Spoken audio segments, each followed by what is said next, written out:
土商は外溝工事以外にも様々な現場を担当しています。今回は農地転用の現場をご紹介。以前は田んぼだった土地が駐車場に生まれ変わります。しっかりとした土台作りが大切です。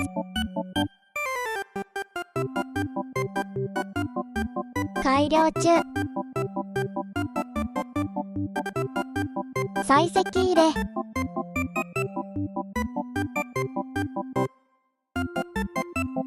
完成が楽しみです。